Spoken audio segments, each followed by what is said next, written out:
Assalamualaikum warahmatullahi wabarakatuh. Halo sobat Cap Kampung, kembali lagi di channel Cap Kampung 86, channelnya anak kampung. Apa kabar sahabat semua? Semoga sehat selalu dan baik-baik saja ya. Dalam video kali ini kita akan membahas tentang tanaman liquanzu lagi, karena ada beberapa pertanyaan yang masih sering ditanyakan oleh para sahabat, dan tentunya kita akan bahas secara detail dan ringkas saja ya, ini biar nggak terlalu panjang durasinya. Pertama-tama biasanya yang teman-teman tanyakan itu media tanam untuk tanaman liquanzu itu apa sih? Nah, jadi di sini teman-teman bisa lihat tanaman liquanzu yang ditanam sama anak kampung ini tumbuh sangat subur. Nah, jadi indikasi tanaman liquanzu tumbuh sangat subur itu teman-teman bisa lihat daun yang bagian atas itu sangat rimbun, ya, itu sangat rimbun, tidak rontok, dan daun bagian bawah ini menjuntai dengan sangat subur ya. Jadi terlihat sangat bagus seperti tirai. Nah, yang sebelah situ juga itu teman-teman bisa lihat banyak sulurnya yang turun ke bawah. Habis ini kita langsung naik. Nah, sebenarnya kalau kita bicara tentang media tanam, setiap tanaman itu tentunya memiliki media tanam tersendiri ya, berbeda antara satu tanaman dengan tanaman yang lainnya. Semisal saja kalau kita mau nanam kaktus, kita pakai media tanam pupuk kambing, tentu saja nggak akan bagus, walaupun kandungan yang ada pada kotoran kambing atau kohe kambing itu sangat mencukupi atau sangat bagus bagi tanaman pada umumnya, terutama tanaman buah, tapi tidak untuk tanaman kaktus. Begitu juga dengan tanaman liquanzu ini teman-teman ya. Jadi tanaman liquanzu ini adalah tipikal tanaman yang hanya diambil keindahannya untuk daunnya saja, karena bunganya nggak seberapa bagus juga dan butuh waktu lama untuk mengeluarkan bunganya. Jadi untuk media tanamnya sendiri, anak kampung lebih cenderung menggunakan campuran tanah biasa, kohe kambing, humus, atau yang biasa anak kampung dapatkan dari sekam bakar. Boleh juga dicampur sekam biasa, boleh juga tidak. Nah, takarannya gimana? Jadi seperti ini teman-teman ya. Untuk media tanam tanaman liquanzu sendiri, itu yang sering anak kampung gunakan kalau kita nggak beli media tanam jadi ya. Kebetulan yang di sini ini anak kampung bikinnya itu bukan menggunakan media tanam yang langsung jadi seperti di beberapa seri video sebelumnya yang sering anak kampung sampaikan. Jadi biasanya pakai media tanam yang langsung jadi.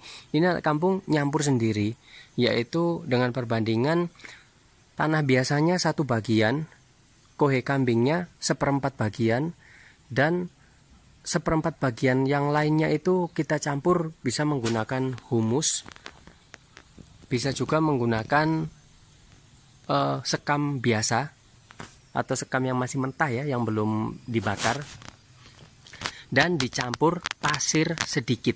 Nah, ini sangat penting teman-teman ya. Jadi media tanam untuk tanaman liquanzu itu sangat membutuhkan tingkat kelonggaran tanah kalau anak kampung bilangnya itu. Jadi kalau tanahnya terlalu padat, otomatis tanamannya teman-teman nggak bakal bisa subur.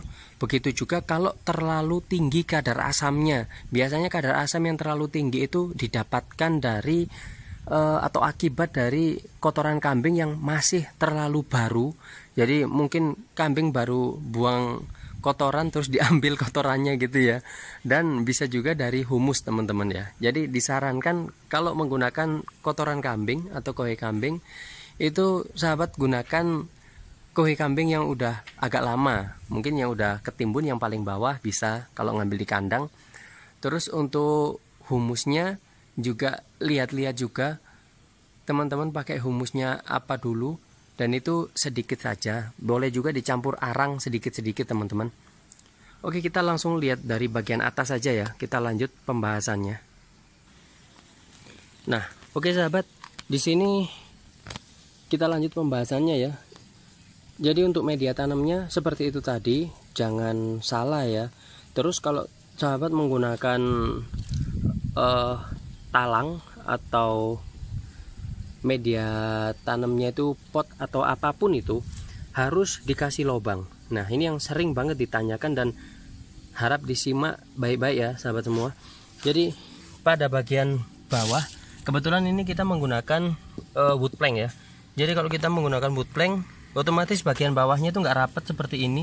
Nah, jadi akarnya dia keluar di sini. Sedangkan ini adalah balkon di atas rumah. Kalau kita menggunakan talang, kalau bisa jangan dilobangin atau jangan ada celah di bagian bawah sini. Buat aja celah di sini ya, sekitar 2 cm dari permukaan dasar potnya.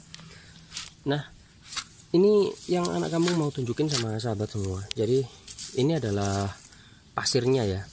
Jadi pasir ini sangat penting, dia berada di bagian atas dan juga di bagian bawah sedikit. Seperti itu sahabat. Jadi dengan adanya pasir ini, itu tujuannya pertama, kalau dia berada di bagian bawah, itu tidak mudah membuat tanah itu menjadi keras. Karena kita tahu pada saat musim kemarau biasanya tanah itu akan lebih cepat mengeras. Berbeda dengan pada saat musim penghujan, tanah yang kondisinya lembab otomatis akan tetap terjaga kelembapannya dan tidak mudah padat. Berbeda pada saat musim kemarau. Nah, sedangkan fungsi pasir pada bagian atas seperti ini itu sangat membantu mempertahankan kelembapan yang ada di dalam pot ya, kelembapan tanah yang ada di bawahnya. Karena panas akan terhalau oleh pasir-pasir ini, dan begitu juga pada saat kita melakukan penyiraman tentunya kita akan sangat hati-hati agar tanah atau pasir ini tidak sampai luber keluar. Karena kalau misalkan tidak dikasih pasir, ini langsung tanah. Pertama, kelemahannya itu tanah pada saat kita siram akan sangat mudah tumpah keluar, dan biasanya kalau posisinya seperti ini, balkon seperti ini, gak masalah kotor-kotor dikit ya. Tapi akan sangat terlihat jorok apabila berada di balkon yang lokasinya mungkin depan rumah dengan cat warna putih. Jadi lebih disarankan bagian atasnya ditutup pasir seperti ini. Nah, itu salah satu manfaatnya menggunakan pasir. Terus manfaat yang lain dari menggunakan pasir, teman-teman bisa lihat semua di sini.